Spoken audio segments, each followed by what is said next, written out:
So, is believing in God unscientific?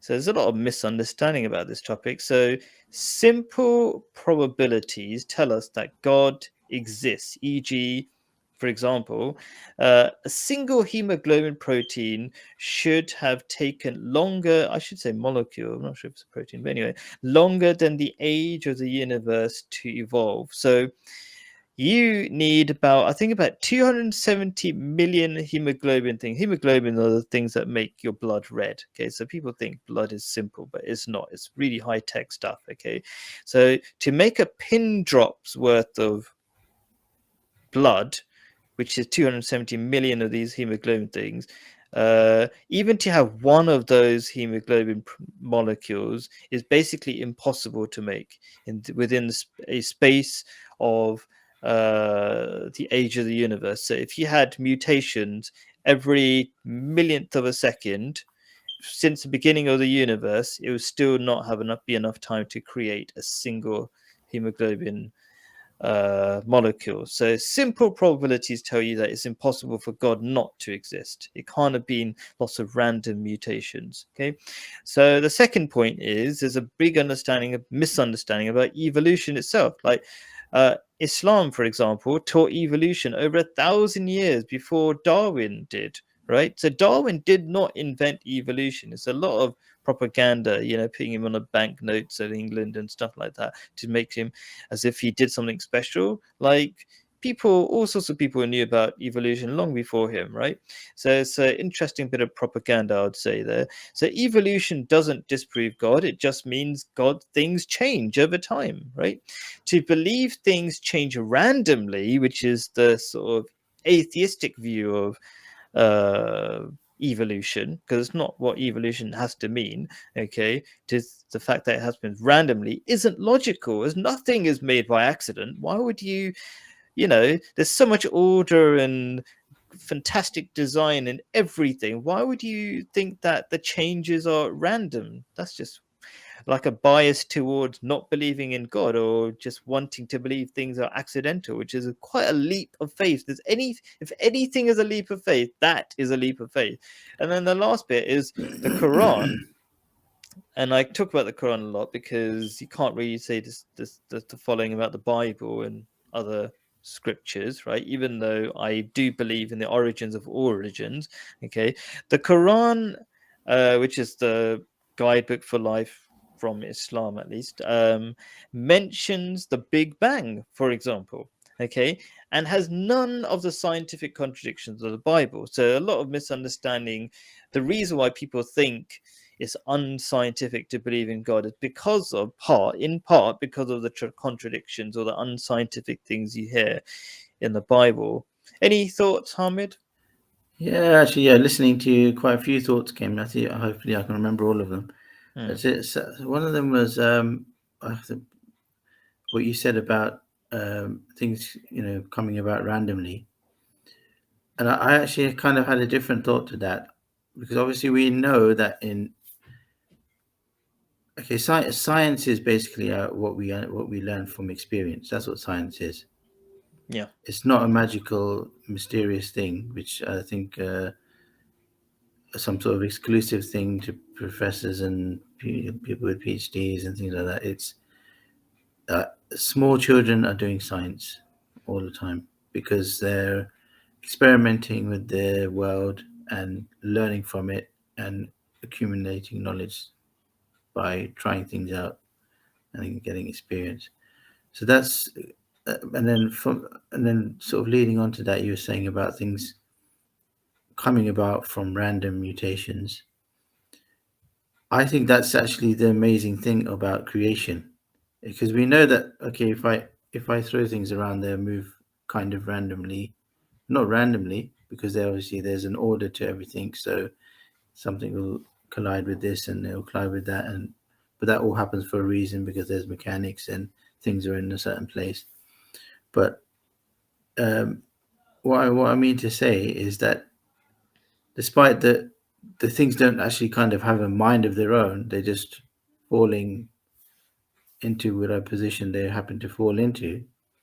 But despite that being the case, life comes about out of that. And I think that is the infinite kind of knowledge that's built into God's creation, that it was there.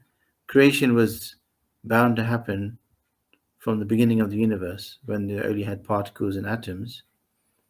The not So you Allah, do think yeah. it's random? I think it's random but deliberate. I think So I don't think it's random. I think it's the just when we don't have enough knowledge to understand something, then we call it random. It's a bit silly. Like it's like well, just I mean, being do you said. think, for example, okay, when you roll a dice, is the number random? Yeah. Yeah, so that's what I Yeah, mean. but you don't make things Yeah, like that. So basically, if yeah, you're doing the equivalent, okay, for literally people don't understand how crazy it is to believe these things are random. Because if we go back to this dice thing you just mentioned, for just a single drop of blood to be made, okay, it would be the same probability, or like this is more reasonable, that you actually have let's say 100 dice, and you roll them, and every single time you get a sentence, and not just a normal sentence, you yeah, get a yeah, sentence that makes a yeah, computer yeah. Well, I think program. you misunderstood me. I think what Yeah. I'm Oh, saying is okay. Yeah. that the creation of God is not a bunch of dice. Is much more Mm, intelligent than that. sure. Yeah. It's so intelligent that even though things we don't have a mind of their own, they're just kind of at one point they're a bit like a dice, but because of the mechanisms that exist in every atom and every part of the universe, and all the conditions and natural forces that exist in nature, that existed in the beginning of the universe, all the conditions were perfect for things to end up becoming life. And not it's not that everything's it's not a sequence of random events, because the initial events might have been quite random, but because of the structure of things, they couldn't have continued to be random, Mm, because there was inherent intelligence in the creation of God, mm, so that sure. one thing leads to the other, and then as you go further and further, if you as you take more and more steps, the structure starts to emerge in life.